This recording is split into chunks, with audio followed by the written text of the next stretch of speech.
Hello and welcome to another episode of Reseller Information Network. Here today, joined with Tim and Cernock, as always. We're on episode 81, guys. Like, we're well past senior citizens now. Rolling. Moving on the way further down. So, guys, we've been doing a series the past few shows just talking about what would you do, different scenarios. Today, we're going to expound on that a little bit and talk about some things as far as maybe things you're encountering in your business, maybe some things to do in the future, maybe some things you're already doing well. But we're going to be talking about those. So stick around. We're talking about eBay specifically, but not entirely, because there's more than just eBay out there. So please feel free to send us any questions or comments concerning any of these episodes or things maybe you'd like to see in the future or hear more information about. We do have a couple comments that we want to make mention of as we get started today. First off, we're going to talk a little bit about Vintage Sports Flips. I left a comment saying, great conversation, guys, regarding selling an item you can't find. I do this on occasion, but not sure if it's the right thing to do in regards to eBay strikes. He said, I send the buyers a message, apologize, explaining I can't locate the item in inventory, and then I send them a free gift, a vintage pack or pin back or something inexpensive, and then issue them a full refund. Obviously, I'm losing a little bit on the item and on the shipping, but at least it makes a more positive situation for the buyer and less likely to get negative feedback, perhaps even acquire a repeat buyer. Mm-hmm. So, it's actually a pretty good thought there, Keith. Yeah, when I read that, that's exactly what I thought. I said, that's an interesting perspective. I don't think I've ever heard that before. From No, I mean, most guys just, do something else. Just either cancel or send them, something. But, for me, I do think that's a great policy. Obviously, being upfront about things is always good. Kat does say, I'm instantly ticked off by a request to lower price because of special needs child, sick parent, sibling, lost job, etc. I don't even answer, just block. But I had a very satisfying experience with one jerk. He kept at me about lowering the price too high. No, others are selling at that price, listed too long, etc. So I thanked him for bringing it to my attention. I told him I did some more research and agreed with him. My price was wrong. I had now relisted it at a higher price to reflect the market and thanked him anyway. Then blocked him. Fantastic. Cat taking it to another level for sure. Anytime Pickard stops in and Roman says all the best to Leroy. Leroy is still living, folks. He's actually just on a bit of a work hiatus in the sense that he's got to move his entire place of business to another place. So he'll be back. We're waiting for him. Sue says, I got suspended from Posh because my postal carrier didn't scan in 2 of my packages and even filed a missing package with a PO. I did get my Posh back after a couple of days. There you go. Good. Kay Kenyon says AI is on to the would you like me to cancel? They catch a lot now and give you a strike anyway. Just take it, move on. My opinion. And Walter Tilton says, hey, ho. Hey, Walter. Thank you, Walter. Big supporter of the channel, Walter Tilton. Thank you so much. All right. So we're going to jump into our first topic. We'll see where things go. We were talking earlier just about we've been talking scenarios. We want to talk a little bit about a thing that I think does get talked about. We've obviously talked about some promotional things, but I got a couple questions for you guys in this area or realm of selling, marketing, and traffic. These are 2 things that when we look at with eBay, they have some tools available. But there's other ways to do things. So the first question is, what challenges do you face in driving traffic to your online store? Yeah, right. That's kind of like a little thought-provoking. Like, what are some challenges you run into? I know what my biggest challenge? Tim, mute. I know what my biggest challenge and obstacle is, and this is with basically everything in my life and reselling business is doing it. Like, just do it.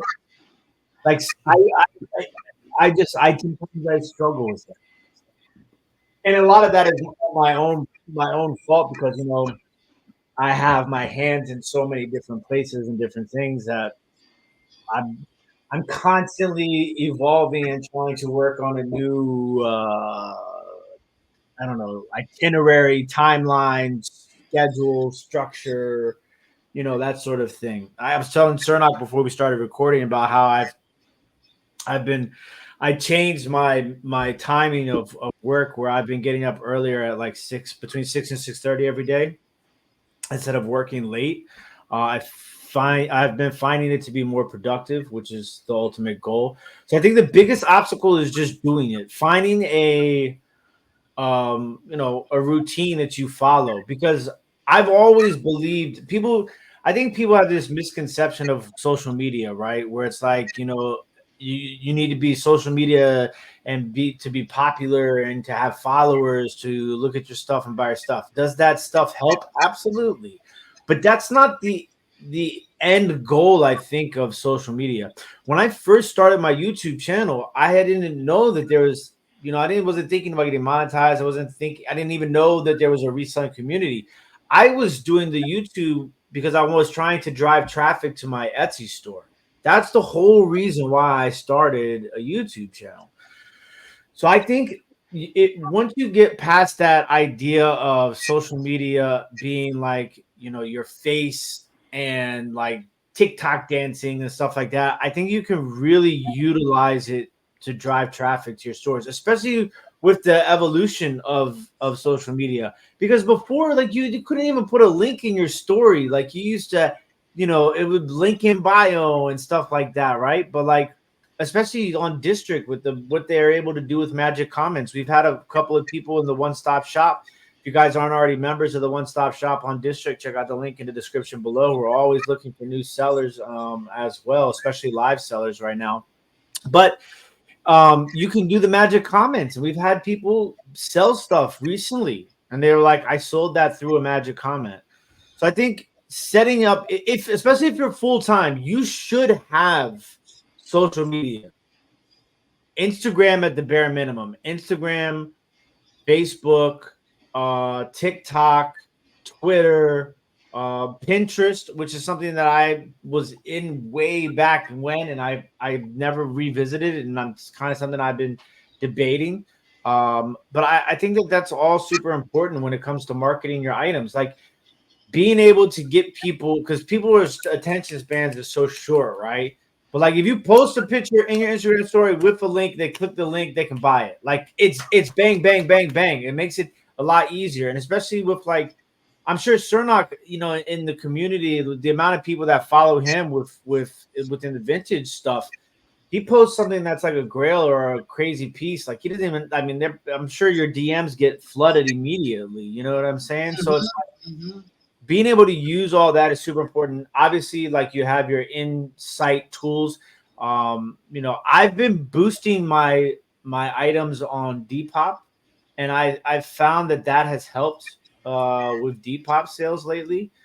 I'm working on a deal with a application with Poshmark. So hopefully that once that goes through, I'll be able to do some more testing as far as Poshmark goes. I do all my promoted listings on eBay, obviously, but I just think that social media is so important, and it's not even just like selling the one item, but just getting them to your page. Like they might go because of that one item and buy something completely different. It's just the tools are there for you. I just think it's, for me, my biggest obstacle is doing it. Consistency. Maybe not even necessarily just doing it, but consistency. I go through these phases where like I'll post something every day. Like I was posting for the RIN Instagram page, all my Instagram pages, everything. but it's like if you're not consistent, it's not going to work. So like I think consistency is super important. Even if you're just sharing one item a day on your Instagram, one item a day on your Twitter, your Facebook, whatever. But getting the word out there is super, super important. And that's how I look at marketing and promotion as far as, you know, those outside of the platform tools. That's what I do. And that's my biggest obstacle is just doing them and being consistent about it. And I'm working on it. And hopefully, you know, that will start to rear its head as we get, you know, end of summer into fall, because I really want to start pushing it end of summer, fall, so that I can start building up, you know, an audience and building up a consistency level into Q4. Yeah, I mean, I think for me, one of the challenges that you do think about, and something I guess may hold you back to a degree. I know with us, like if you think eBay and you're thinking about how to market and promote, obviously they do promoted listings, and they have it where you can set, you know, you can kind of either set it and forget it, or you can like do your own thing. But you know, I think a lot of people initially thinking about the idea of giving another percentage of what you're already selling. I mean, of your profit. Essentially, it is your profit, to be able to drive traffic to your store. But it's kind of like the double-edged sword, right? Because you've got to do it. You need to do it if you're going to get more consistent sales. But then on the other side, you're like, but it's a challenge when you're like, hey, I'm going to give another, whatever that may be for you, another 5, 6, 7, 8, 10% to, like, for a lot of people, that can be a hurdle. For me, I did kind of have to go back and just reevaluate to a degree, like what I'm doing and why I'm doing it. And now I do a different form within, and we've talked before about promoted listing.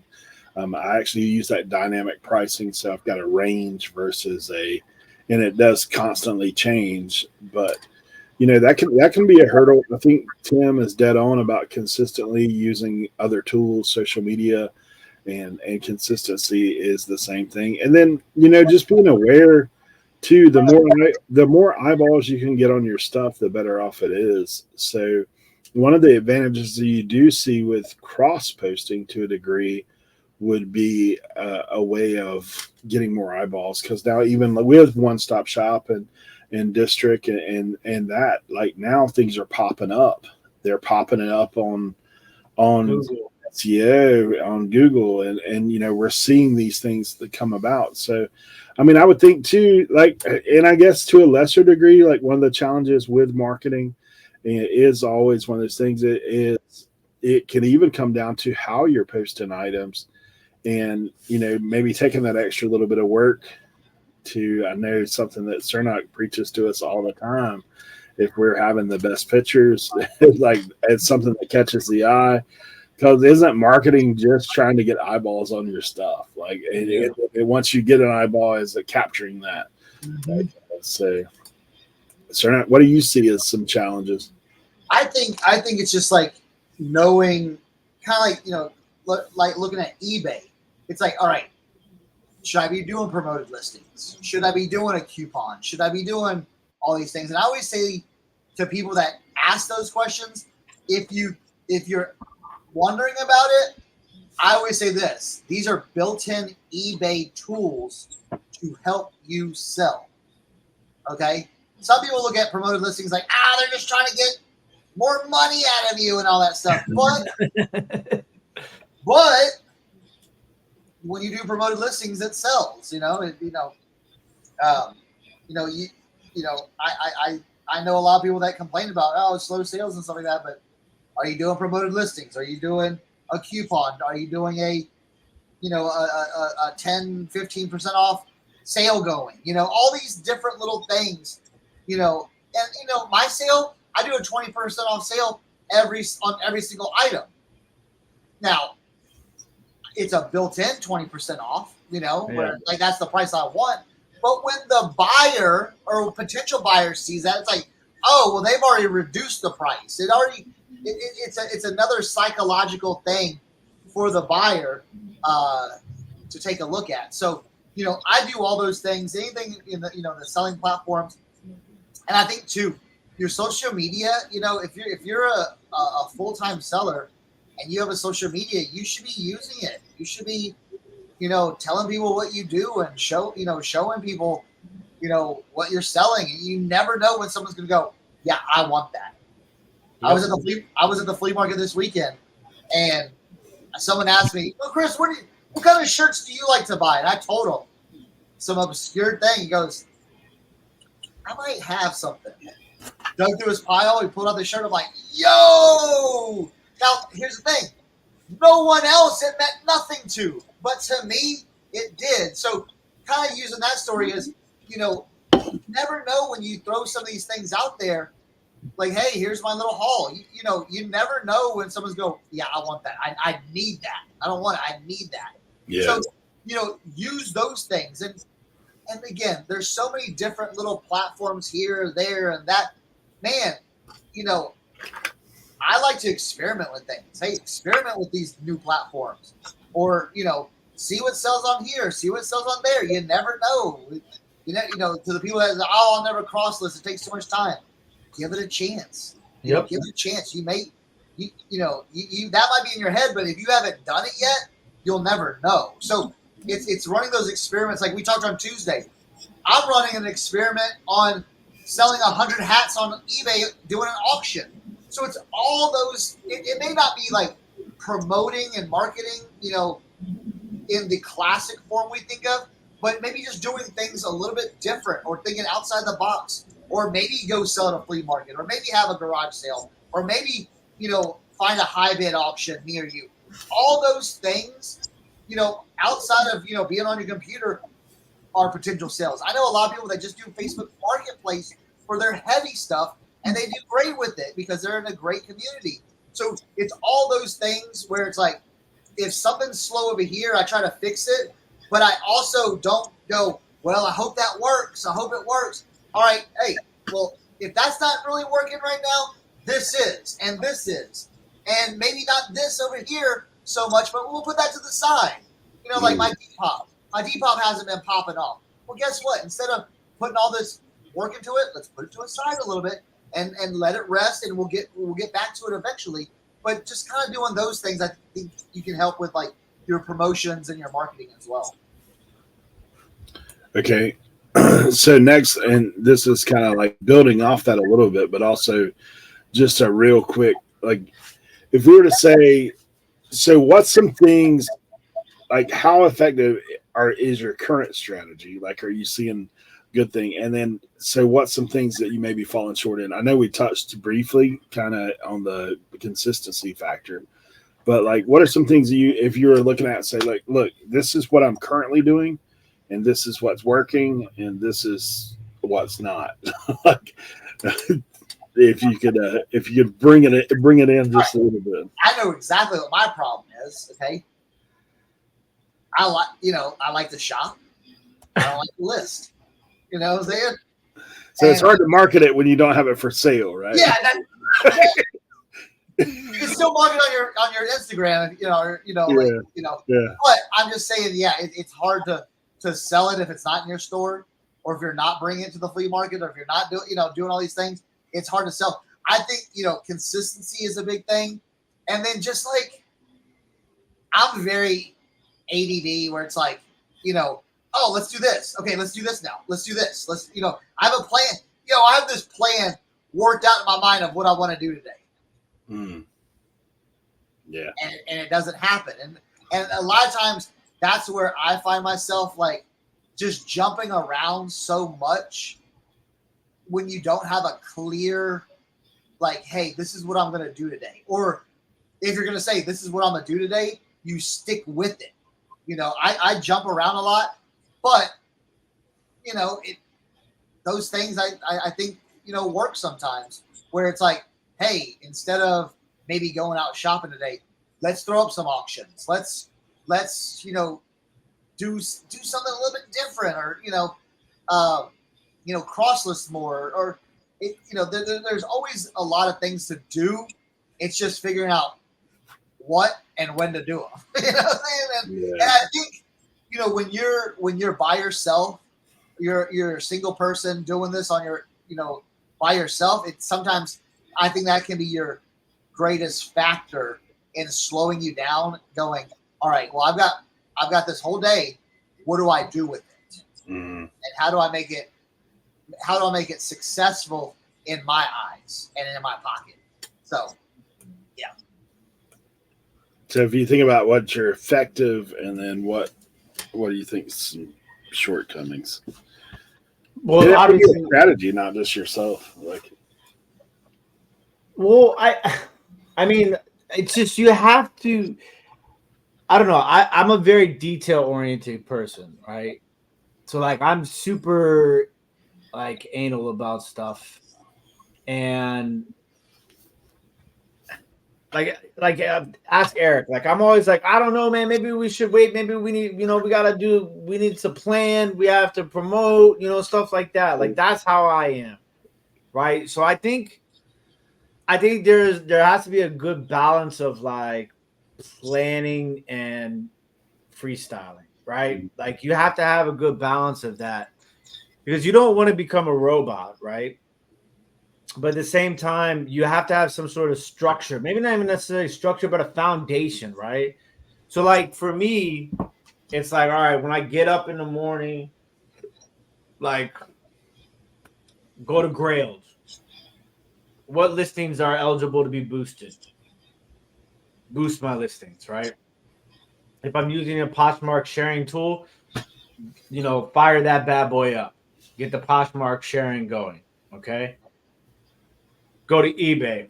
Do I have any, offers that need to be, sent out, right? So like I have this sort of structure, okay? And it's like, all right, well, maybe you're going to be busy the next day before you go to bed, because I know damn well, in 2024, every single one of y'all, before y'all actually go to bed, spend at least 20 minutes like this. Scrolling on your phone. I know it. Don't lie. Don't need to lie. We're all friends here. Okay, everybody. If you're a member, channel member, it's okay to be a scroller. My wife is a scroller. I scroll sometimes. Do you know how many times I go through a day because my phone, I get about 300 to like 600 notifications a day on my phone, right? So sometimes I get a notification and then I go look at that notification, and then next thing you know, I've been in that application for like 15 minutes, right? Mm-hmm. Mm-hmm. So, we spend that time. Instead of spending the time scrolling, build an Instagram post. Build an Instagram post on that 20 minutes before you go to sleep. Save it. So then the next morning when you wake up, you don't have to worry about doing it, but all you got to do is post it. Right? Get in the habit of doing that. That way, like, you're already ahead of the game for the next day. You don't have to worry about, I don't have the time to make an Instagram post. All you have to do is post it now. You did it last night. You just got, dude, it's just all about just doing it. Just that's exactly what I said. It's so easy to say it. Trust me. It's just like everything else that we talk about here, right? Well, and here's the thing with the Instagram, dude. How many times do we go to the flea market, thrift store, RA, whatever, and pick up some sick items? How easy is it just to go lay it on the floor and go snap, snap, snap, snap, snap? There's 5-6 items that you just bought. Throw it up on Instagram on the stories, and just all like select something and just throw them on their stories and let just people look. You know what I'm saying? So, sometimes just people like to look at things and go, "Oh wow, where'd you find that?" So it's so simple, but we just forget to do it. I feel like, or just don't plan on doing it. Yeah, absolutely. I think we too. Like, I mean, we can obviously all say it's shortcomings in the sense of like that. I know us because I've been around us, and I could. We all could go around the room, and I know because it's funny. Me and Tim do have kind of opposite personalities about certain things. Because for me, dude, I'll run an auction on a whim out of nothing. Like it's like, hey, you know what? I'm just gonna run. Like I'm gonna go and pop on and run and do whatever. And it can be good. It can be beneficial, but it also can be like, hey, you know what's here? Like we'll see if anybody shows up, and then I'll get off. But like I think the whole thing. I think we've touched on a lot of what would be more effective for all of us would be more consistency. Like if we could go across the board and really that's pretty much anything, right? Like, I mean, you think about anything you're doing in life, if you're more consistent, A, you're going to get better at it. B, you're going to get more efficient at it. Like it becomes, I mean, I know for me, like I haven't put out YouTube on Obxpicker in forever, other than if I run an auction, I will stream over there sometimes. But like I think about the guys that I know that were just like me years and years ago and that have just held to it and been consistent, and results will come. Like the idea that Tim had talked about earlier about you have to be a star. Well, I can tell you, I mean, we're all good friends with Kevin, Commonwealth Picker, man, representing today, Kevin. See that? But I've known the grind that Kevin's been on and why he's where he is today because I've watched it. I've watched it firsthand. I remember him in this little corner cave, like looking up at the screen and kind of just plugging away, man, putting out videos constantly.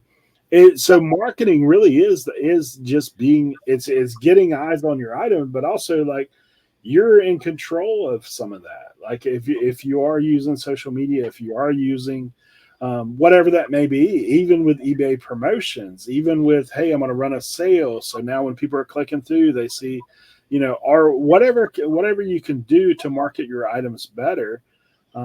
It's going to cause something to happen. I mean, shortcomings, we all know our shortcomings. Effectiveness, like we know when we do the right thing, good things happen. When we're consistent.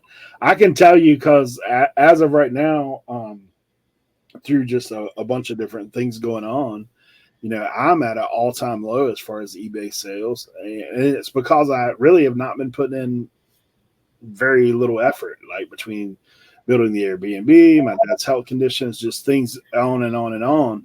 So but I do know what it takes to be. I mean, like at one point I was selling $30,000 90 days. Like, I mean, I was cranking them. And I said, but back then, and you guys, if you go way back in the archives over on my channel, Obxpicker, and look at when we started doing this stuff, dude, it was nothing for me to knock out 50 listings while we're live on Tuesday, like hammering them. Because even people would be like, how are you listing like that? It's like, that's what I do. Like, I'm going to get on here and grind it out. So, I mean, I think for us, it is like really consistency. I will say if you are doing 50 listings a day, man, good on you, because I know that's a grind. And I will tell you, though, my listings were not as quality back then, because literally all I was doing was taking a picture, copying a description, taking out a word or two, rolling. Like, I mean, I was like, if you look down in the description, it'd be the same. But I mean, I would say like we have a lot of tools, and this actually ties into what we're going to be talking about next. We have a lot of tools at our disposal that we can do a little better job without having to do as much on our own. If you are on your own, you don't have to just, hey, like you think about the guys back in the day who are using stone tools to build stuff. Like we've got, hey man, I've got a nail gun that I don't have to bang that thing with my hammer. I can just go out and shoot a nail, and we've got the same technology and tools available. So the question is, what tools or platforms do you use for your online business? And then what do you think about? Like, there's obviously things within each platform that can help you. Tools that maybe if you're just an average person and you're going in and you're trying to create a listing, and you're like, well, I'm frustrated by this. And obviously there are frustrations with all tools, but we usually it's user error. So what are some things that you guys think about, like tools maybe within platforms, and then we'll talk a little bit about tools we have outside of specific platforms. So should we do this in one? Give you both Yeah, let's ins do and outs. ins and outs. Okay, all right. Inside tools. Inside tools. Okay, I have a method to this. Okay. All right, inside tools. I'm gonna go through everything. Macari. I'm bad at Macari. Not gonna lie. I've been selling on Macari, but I am bad. I need to get better at delisting and relisting on Macari. Okay. Etsy. I don't use any. I stopped paying for promotion on Etsy. It was not the math was not mathing, but they charge you automatically for offsite ads if something sells offsite ad. So in my opinion, it's like there's no point in me paying for extra ads on Etsy. Grailed. I check. Boost my posts. You're allowed to boost your post every 7 days, right, Sarnak? Yep. Yeah. So I boost my posts on Grailed. Yep. Poshmark, there's no you can share from your inside your Poshmark closet, which is you should do, but I don't do. eBay, I promote all my listings. Whatnot, I have experimented with promoting my show like when I'm live, but I'll only do it if the promoted is like between $5 and $9. I won't pay anything more than that. I think it's ridiculous. The other day I was live on Whatnot. I went to go promote my show, and the winning promotion bid was $45. I was like, nah, I'm good. I'm gonna pass on that. District, they have some of the best insight tools. I think with the magic comments is just like light years ahead of anything else selling platform wise. Depop, I've been boosting my listings on Depop as soon as I list the item, I click the option for boosting. I've noticed what I really like about Depop is they have really good insight, user friendly data on how your listings are performing when they're boosted. So I think that's kind of cool. So I think I just hit on all the platforms in tools. Outside of it, all the social media you could use, especially if you're a full-time reseller, you should consider all of that tools. Facebook, Instagram, Twitter, TikTok. I think I got all of them. That's pretty much all. Pinterest was another one.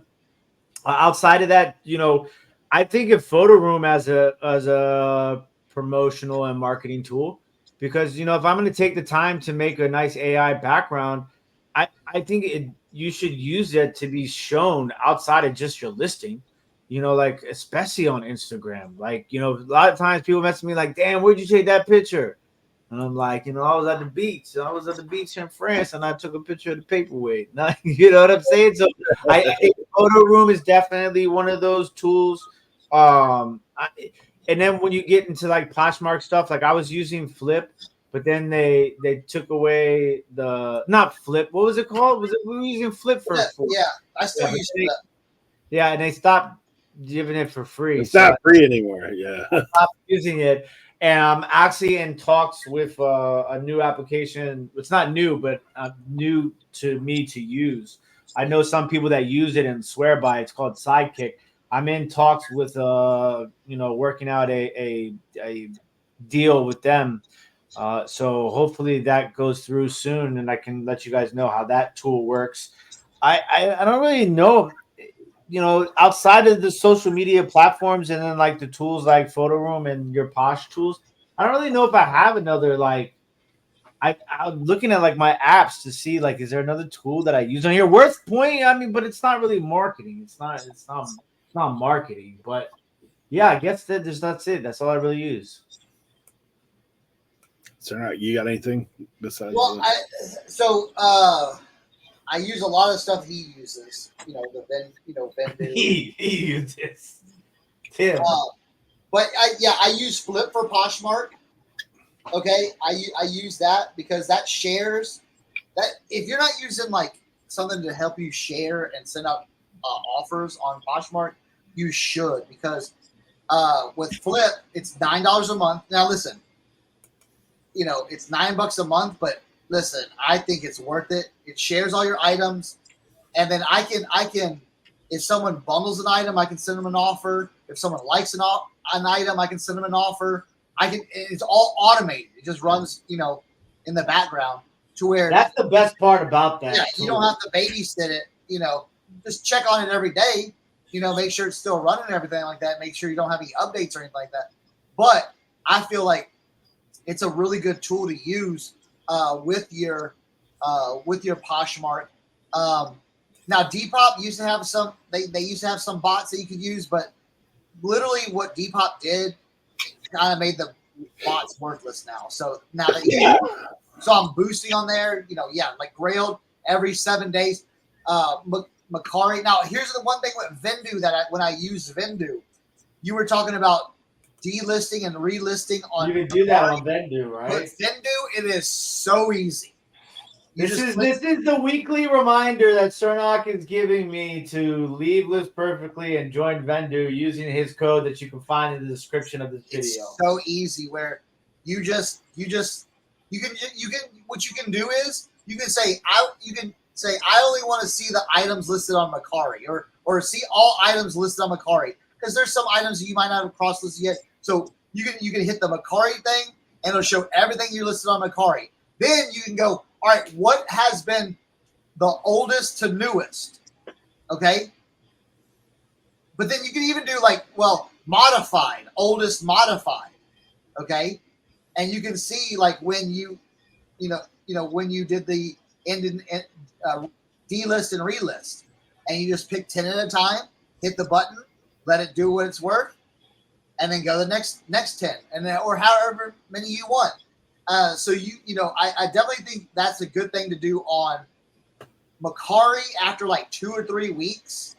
And I think it's also if you're a Grailed seller after a month or 2 months, do the same thing where just relist it and it's back there at the top and you can do all your bumps every 7 days and everything. So I definitely think those are the some good tools. Some also tools, I know people use they use the auction zip, the estate sale finder, all those things to find, and also I know a lot of people that, use a bunch of tools that I am not familiar with, but we talked about on Tuesday to help with your online arbitrage. I know there's dudes that just sit at the computer all day and buy stuff on the computer and find stores that are doing crazy sales and this and that, and they have different applications set up, and I wouldn't know, but those are also tools that can help you in your reselling business as well. So I would say this: if there's something that you're looking at, if there's something that you think that hey, I want to get in this new platform, research it, look for it, see what other people are doing. Those are the things that are going to make you successful, rather than just well, I tried it once and it didn't work. Well, why didn't it work? Did you do this? Did you do this? Did you do this? That's the thing I hear a lot, often, especially with Poshmark. Oh, I tried Poshmark. Yeah, it's slow. Well, are you constantly listing? Are you sharing? Are you sending out offers? All those things that, be it eBay, Poshmark, Macari, Grail, Depop, whatnot, all these platforms, there's something that you can learn about it to make it maybe a little bit easier and find those, like people say, those hacks to it, but those are the things where it's take a look at it, learn your platform. You're going to get into a new platform, learn a little bit about that to what you should do, and you should be good. I hope. As long as you're selling stuff. Hey, and here's the most important thing. As long as you're selling stuff that people want to buy. Okay. It might not work for the junk that Cernog yelled at you guys and told you to throw in the trash a couple weeks ago. I'm just saying. There's certain stores I see people, hey, it's slow selling. I'm at the quit and everything. Oh, well, great. Let me see your store. And then I can tell right away. I'm well, there's literally nothing I would want to buy. And I know a lot of people wouldn't want to buy or even searching for it. even searching for that item. So just think about that. Like, hey, you never know. You may have to pivot not to what platforms you're selling, but what you're selling too. So, but I think that's a whole different category. And a whole can of worms. You're about to open a can of worms. Yeah, we can totally get to that in a later episode. Yeah, I actually thought about that when you were saying that about like if you visited your local thrift 10 times in a row and the stuff that's still sitting on the shelf, ain't nobody buying that. Like that's the stuff you think about. Yeah, but when you're thinking tools and platforms, there is tools available via tech. We actually, obviously we're talking to you via social media right now ourselves. I can tell you one of the biggest tools, and it's part tech, but it's something else. Like for me, because of the fact that I'm involved in the reseller community here on YouTube and other platforms, one of the greatest tools that I've been able to use in my reselling career is I know folks. Like, hey, I know folks that know about things that I don't know about, things that you ain't gonna find in a book somewhere. You're gonna find someone who's been dealing with it. So like I actually have a network of people that if I run into something, what the first thing that happens, like when we're in here on a Tuesday and there's something that you're working with, just like we had it today in our Tuesday show. We have a friend of ours, Jimmy, who knows a little bit about toys. And if you need to know something, like Jimmy, most of the time he can find it, figure it out, and tell you about things like that. But then flip it around. Like Jimmy's in here talking about boots that he learned from Cernock. He's in here talking about fishing lures and he's learned from Tim. I talked him into start buying golf clubs a while back, and he's selling $290 sets. And he showed me things that I would have never looked at, and now I'm going out and picking up vintage stuff. When you look at that stuff, use the resources at your fingertips, and a lot of times that can be other folks. Now, like Cernock's already alluded to. Just be careful who you listen to, because some people ain't very honest about what they're doing. and there's things, but there is a large group of folks that are here within the community. Okay, if you come and hang out on Tuesdays, I can tell you this, one of the things I always enjoy about our Tuesday chat is if people do have a question, it's not just us that are the talking heads up here. Like there's people within our chat that may know far more than we do on certain things. Oh, yeah, especially like, man, and I'll give you a perfect example of that. Purses. Yeah. We really didn't know anything about purses. And I had a question. Bam, the chat. I remember, what was it? LaDonna, and it was Kat and Sue and a few others that came out and said, hey, this is what that is. This is, look at the tag. I had some Judy and Burke. This is what the tag should look like. All those things to help, and so that, like I said, our chat is a great a resource, that we use and we bounce ideas off of. That was one of the things I wanted to share, is that, and you don't have to be too tech savvy to deal with that. The other thing, honestly, one of the tools I'll be honest, dare I say this, because it's a double-edged sword with this one as well. Google Image has changed the face of reselling. Yeah. 2 ways. I'd agree. One, because we're able to look up things more easier. That's not a word, but more easier. Not like me. I know, right? It's more of a you can take a picture of anything you want. Yeah. And it'll give you an idea. It'll get you close. If it don't find it, it'll get you close. But then the other side of it is you're not the only ones that know about it. You know who else knows about it? Your thrift store, your yard sale. People have caught on to it. So what you run into on the other side, the bad side of people learning about it, is you run into folks who see something listed for sale on the first page of Google for 10x what it actually really sells for, and now they want 9x at their yard sale, or so that's a tech tool though that it is good to do research with, to be able to look at. I've said before, and I've showed it a few times, there is some research tools within eBay that you can see what things are selling. Yes. And Terapeak is a free tool that's in there. Tim had mentioned Worthpoint. Tim has a code for Worthpoint down below that has. I'm actually messing right now with PSA because I have a ticket that's in flux. They're in the process of grading it. They actually have a price guide for the things that they're dealing with, auction houses and that kind of thing. So there is a lot of tools out there, but get to know some folks. Don't be afraid to ask questions. If you ask questions in our reselling group, I'm not saying somebody may not make a snide comment, but they won't hang around if they do. So if you want to have any questions here in the chat, feel free to do so as well. And last topic, because we are running close as always. So here's something, dealing with the idea of scaling and growth.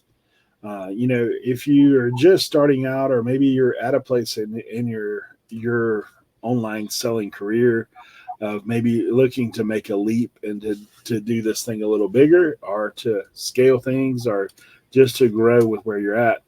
Here's two questions that we're going to ask. The first is, what obstacles have you faced when you try to scale your business, or when you're trying to scale your business? Like, if you guys you think about, like, from beginning, when you first said, hey, I sold a few things online and now I want to make this a business. What's some obstacles you run into? I think this is my biggest obstacle. So I come from the restaurant industry.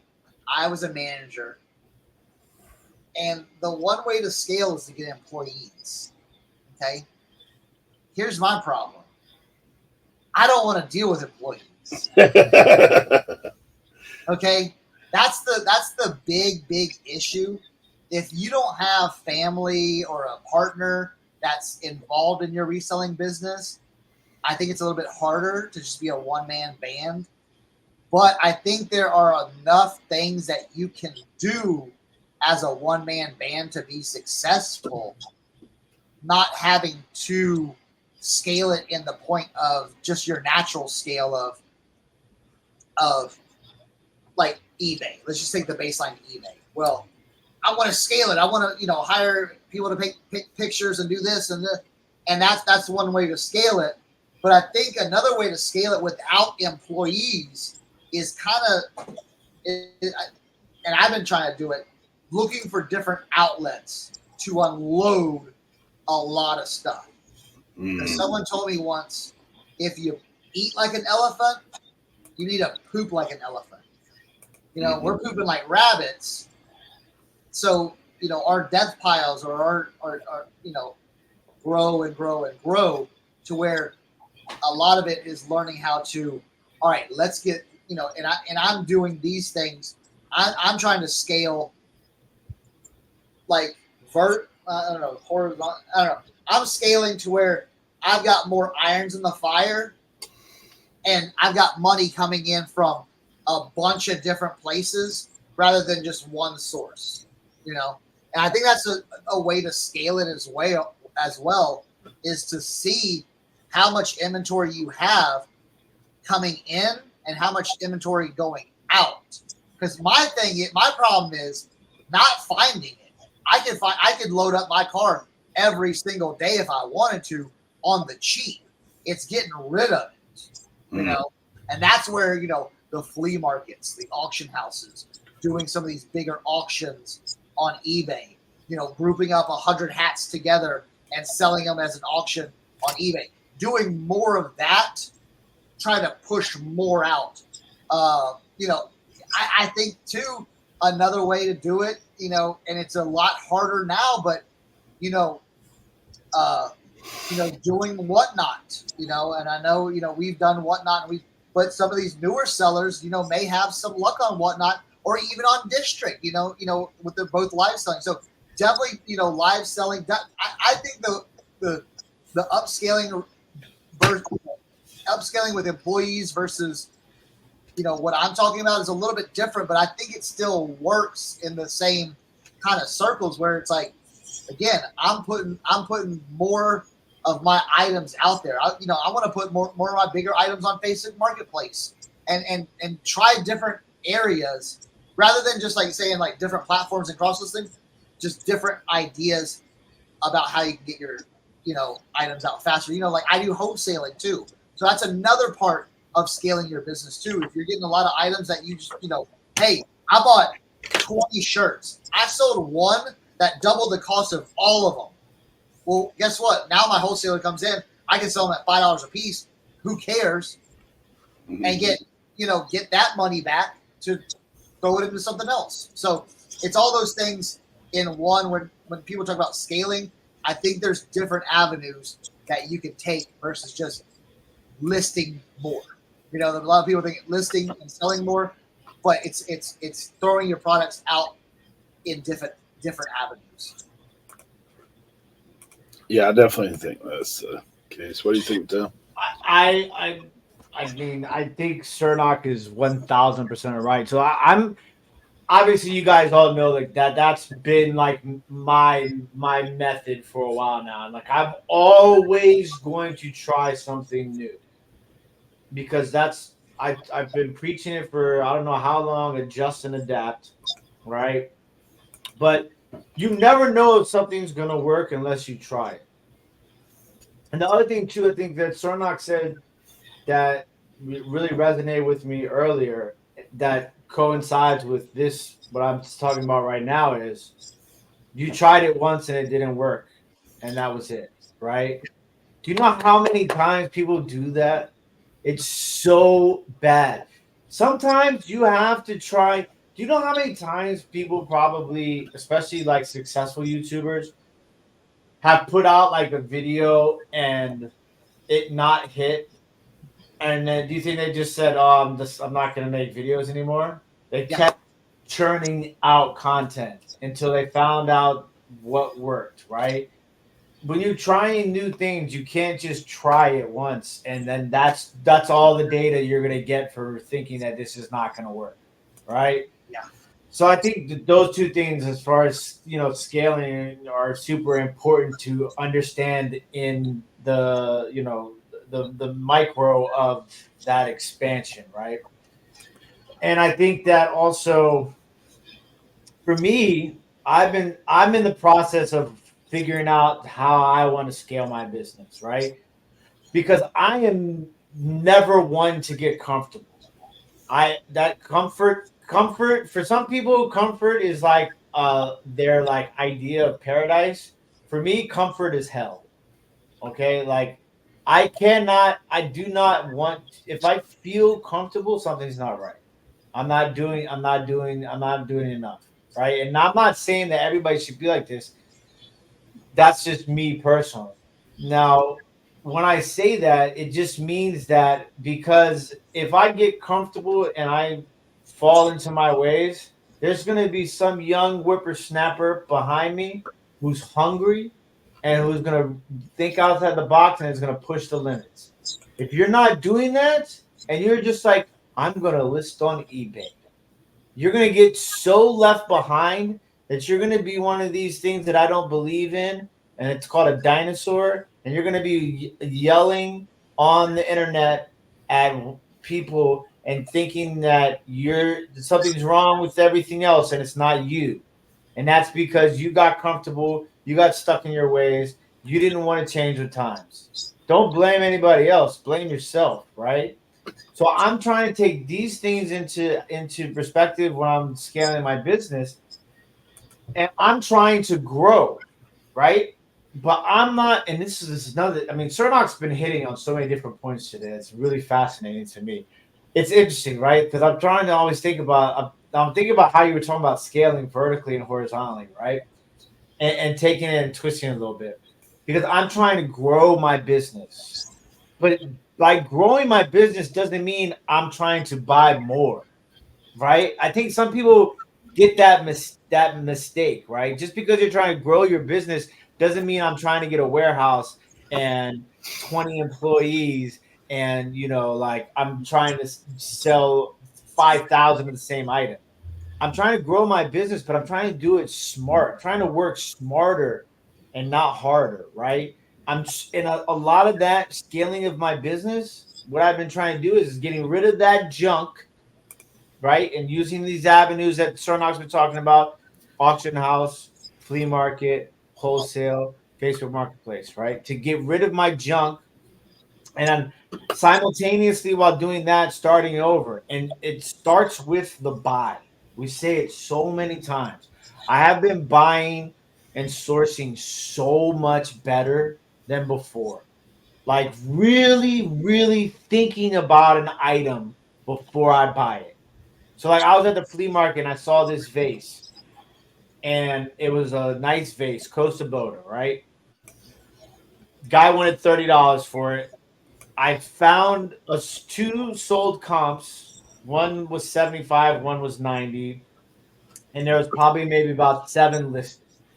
And the listed ones ranged from 50 to $100. So $30, some people will look at that first comp at $99 or $90 sold, and they'll see $30 price tag, and they're pulling the money out of their pocket so damn fast, right? See me, shout out to Brad, who knows I'm a $1, $5 type of guy, right? Me, I'm like, I'll give you $20 for it right now, cash. Nah, I can't do it, man. I walked away and came back. I was like, look, man, I'll give you $25 for it. He's like, nah, I'm gonna stick to 30. And I'm with Josie, and I'm explaining to Josie, I'm like, if I buy this item for $30, right? I'm taking $30 and I'm putting it into one item that I'm hoping sells for the high end of the comp. Let's say it doesn't sell for the high end of the comp. It sells for 75, right? You're basically looking at about 20% fees because I'm paying, 9% on my promoted listings if it sells promoted, and you're paying about 12% final valuation fee. So let's just say 20%. 20% of $90 is $18, right? Or excuse me, of $75 is basically $16. So now I'm down to, basically around to $50 to $59, right? Am I really going to pay $30 to make $20? Is that really where I want to be? And who knows how long this item is going to sit for? And it's large. It's going to require me the time to ship it. It's not it's not checking all of the boxes. It's not even checking the majority of the boxes. So that sort of scaling is where I'm at right now. I'm scaling from the very beginning, from the buying smarter, really breaking down the money. And I think that's a different aspect. When people think about growing their business, they think about more. I'm not necessarily thinking about more. I'm thinking about quality.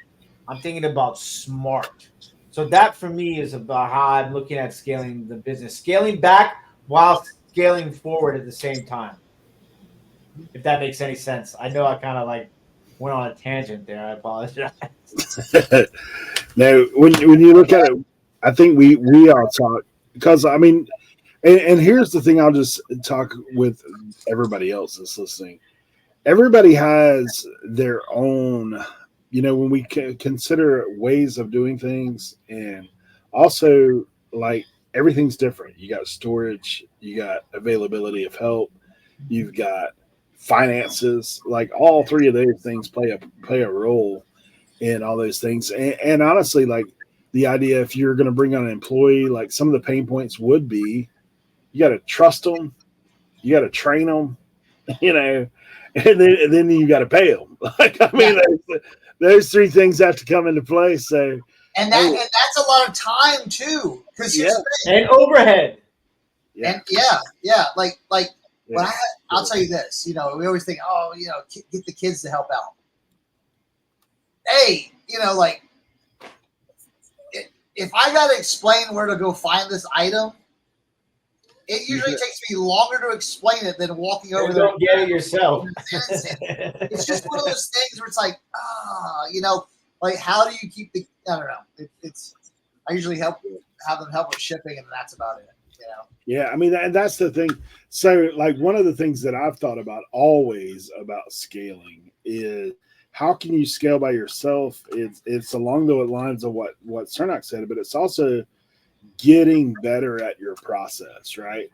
Like having a process in place that, like, I can handle this, this, and this because I've got a process in place, and it's the easiest thing in the world to talk about.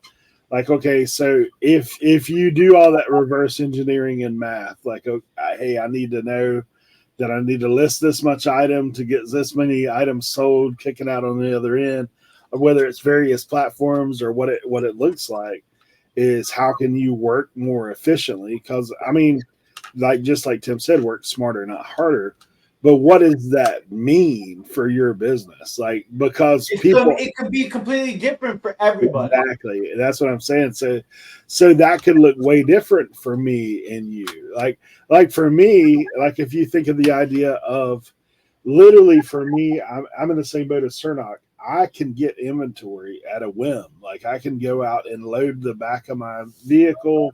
I can go find places. I've got connections all over the place that I could just call. I have people that have reached out to me, and then people that have reached out to people that know me and said, hey, you want to come? I've got this. And I'm like, yeah, I want to come and dig, but in earlier stages, I'm buying everything, bro. Like, I'm like, hey, it may not come around again. Now that I've gotten more wise and I've been through it, it will. Like, I mean, I'm not talking about one specific grail item. I'm talking about the stuff that I see on a consistent basis. Yeah. There's another buy around the corner all the time. So the efficiency for me and how I would scale is being more efficient about what I'm doing. Because the time, 24 hours does never expand for anybody, right? Like you've got, and then if you start putting things in your time slots, like, hey, I've got this, I've got this, I've got this. For me at this point, and where I'm at with this is there's a limited amount of time to do this, to list. There's a limited amount of time to do that. So if you're spending all your time sourcing and none of your time doing the things that creates marketing or sales or all the things that we've talked about today, then is that the most efficient use of your time? It, like for me, I feel like the whole idea of being more efficient is looking at the thing that is your pain points, the sticking places. You know what I mean? Like, hey, my sticking place is like as Cernak talked about. My sticking place is I can buy it way faster than I can get rid of it. Like, so my sticking place is how do I find a way to get rid of the items that I'm buying quicker? And, quicker may be either reducing your margin by doing a live sale and saying, I'll sell all this, or it may be like, going to a local sale and it may be setting up a yard sale in your yard and saying, you know what, I'm going to unload this. Is that me? I actually do twice a year. I do a big yard sale. Everybody in this area knows. They know. Like, hey, if you see a yard sale in Wanchese at this location, you better go because it's going to be cheap. And it's because my idea on those days is not to make $1 million. It's I've got to move this stuff. I've done bought it. I've got to get rid of it. I'm everything that goes in that yard sale, not on that particular item I'm in the profit, but on every buy that item came from, I'm well in the profit. So at that point, it's just moving it. So as far as scaling, I think the idea of being more efficient in what you're doing is a way to scale if you're by yourself, and that does look differently for each and every person. I wish, like I've talked to people recently who have employees and they're people that they can trust and they're doing a great job. Because I do like the other side of that thing, and this is for another day because we're already over time. But the other side of that thing of having other people involved, for me, if something happens with me, my business is shut down. Like it's out of business is what that is. So if I had to miss an extended period of time, like this thing would just set. unless I could find somebody to do it. So it does play in the back of my head often about like, hey, could I find somebody to come in and ship? Could I find somebody to come in and not teach them the whole shebang? Like, I just need you to. One of the things that I've heard about like when we had Renzi on the show a long time ago, and how he was talking about, he has guys that they just go pick, they shop. He has guys that take photographs. He has guys that clean, like, you know. So it's like, I'm not asking you to run the whole business. I'm just asking you to, hey, I need you to help doing this, you know. Be part of it. Yeah. So that's the thing that I do think about as well. If you could find somebody to kind of plug a hole, and then what's the break even, like, to where you're going to be making more by using that person. Now, if you said, hey, I'm going to hire somebody to ship so that I can sit in the recliner the rest of the day, like, you're not being efficient. Like, that's not going to help efficiency. I was like, that's actually just going to cost you money to be lazy. But so that's pretty much what we have for today. I do want to take a moment and us just recognize our channel members. We do thank you guys for being here. Keep the conversation going, guys. If there's anything that you guys want to hear, maybe you have some expansion on this department, please reach out, because we drop those comments. Yeah, absolutely. All right, I forgot a bottle of water for this today. Oh man, you're gonna be on the dry run right now. Are you ready? Deep breaths. No. Shout out to our channel members. All right, thank you. That one comes out fast. Izzy Katsu, Simply Shenanigans, Shanna, Diane Matthews, our very own Blood, Sweat, and Cell, Trash Cat Wrestling, New England, Betty Boo, Joe D, Old School Picker, Vintage Sport Flips, Charity, Terrific Finds, Kathleen the Fernway Flipper, Ohio Pickers, Annette and Frank, Ruby Retro, Absolute Finds, Des Hardy, Heather Pedler, James Steinbreaker, Old Pat, High Plains Flipper, Sir Walter Tilton, Black Sheep Society, Death Pile Picker, Mark Rowlands, Tracer J's Trading, Aaron Vaughn, Central Iowa Picker,